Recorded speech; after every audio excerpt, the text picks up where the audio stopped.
and to get out of my depression. So I started writing about good things. And this takes place in 1992. And a heartfelt excerpt from my sequel to Lucky Felon, in lieu of Valentine's Day. This is about a special woman. After serving a 4-year stretch in a New York State prison, my cousin Jimmy Ryan helped me gain employ for Miles Car Service in affluent Riverdale, nestled along the Hudson River in the northwest section of the Bronx.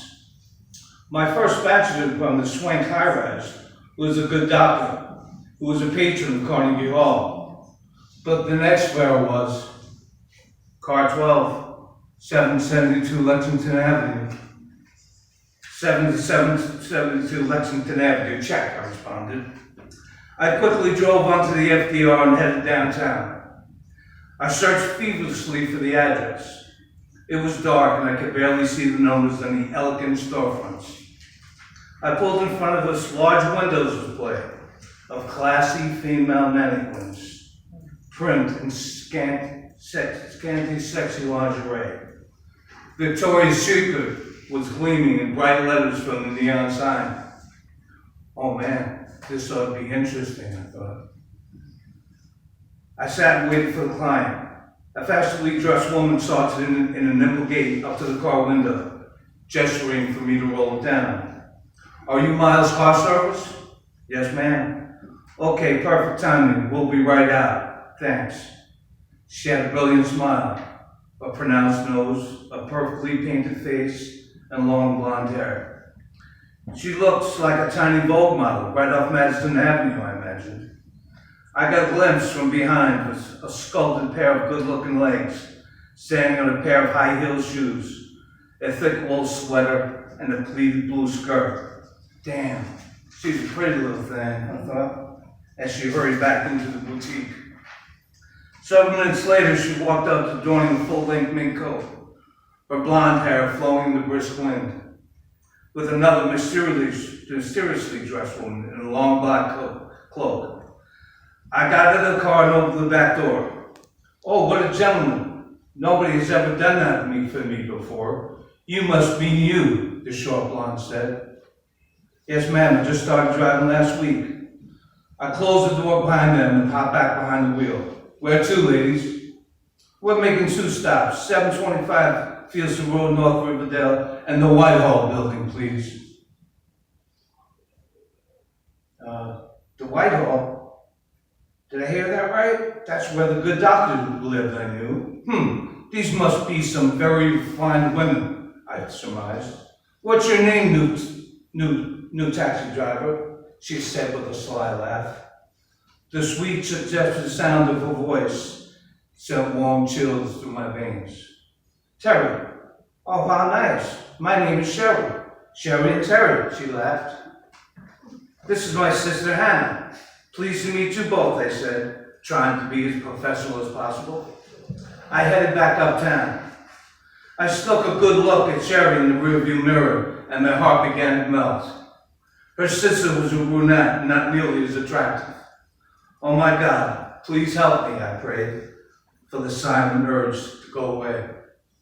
Struggling to breathe and overwhelmed by lustful hunger, I knew I had to suffocate my prurient musings. And finally gathered myself together, overhearing the banter in the back seat. It promises to be a great show on Friday night, I heard Hannah say. We booked it a few months ago and we've all been patiently waiting for her debut in The Magic Flute, she added. Great, I can't wait to see her, Hannah. That woman is a class act.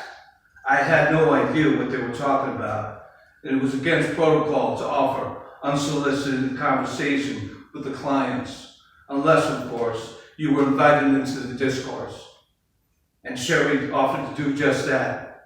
My sister works for an agency that represents the opera singer Renee Fleming. Renee is performing at the Metropolitan Opera on Friday night. Opera? Where do the likes of these folks come from? First, a classical music aficionado in The Good Doctor, and the 2 opera enthusiasts. Little did I know I was living in the middle of hard-working, educated, prominent people who had the money to enjoy such strange cultural pursuits. I only read about people of this ilk in books. Now they're in the backseat of my cab. You couldn't catch me dead in an opera. I was like ballet. I hated it. It was corny and exclusively for females, I thought. Even classical music was pushing the envelope. God forbid one of the inmates knew what I was listening to, classical music with my headphones while standing at my locker, my nose buried in the textbook. While the vast majority of prisoners would delve into each read novels by infamous black authors such as Iceberg Slim and Donald Goines. And magazines like Playboy, Penthouse, and Hustle were popular if you get your hands on a sticky copy. But I was a sucker for a good book. I stuck to the list of 25 classic books in the correspondence I began with a second grade teacher in Teaneck, New Jersey. I asked her to send me a list of required reading for every high school and college student. She responded with 25 authors, including Lexa Harper Lee, John Steinbeck, Richard Wright, et al. I read all of them, along with comprehensive biographies on the great American playwright, Tennessee Williams and Eugene O'Neill. I pulled in front of Well and Place. It was a classic storybook Victorian house with a white picket fence. I could see smoke billowing out of a brick chimney below the chilly moonlit sky. I was impressed. The sisters kissed. I got back on the Henry Hudson Parkway and headed south to Kapok Street. Where you from, Terry? Ooh, that voice. I was raised in Washington Heights but moved to Northern Virginia during my high school years. And you, I asked? I'm from Riverdale. I went to Riverdale Country School and then to NYU to receive a master's in business administration and minored on art history. I'm the manager at Victoria's Secret. Oh yeah, that's pretty cool. I attended Lehman College for a while. I was an English major. Oh yeah, so you like to write? Yeah, sort of, not really. I love reading much better though. She laughed. What's your favorite book? I just finished reading The Great Gatsby. Oh yeah, that's one of my favorites too. A real love story, she said. Yeah, and a sad word at that, I added. I could have talked to her all night.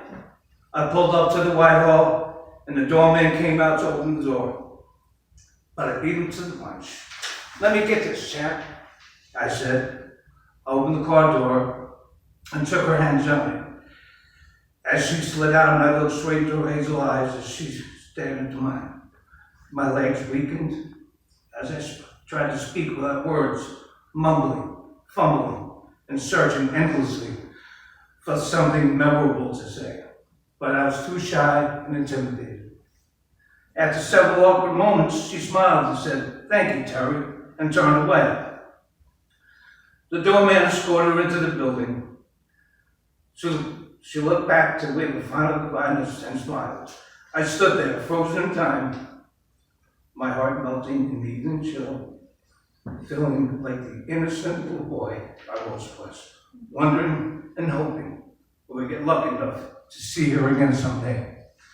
And we were together 10 years, and since we were on Valentine's Day, she put paper hearts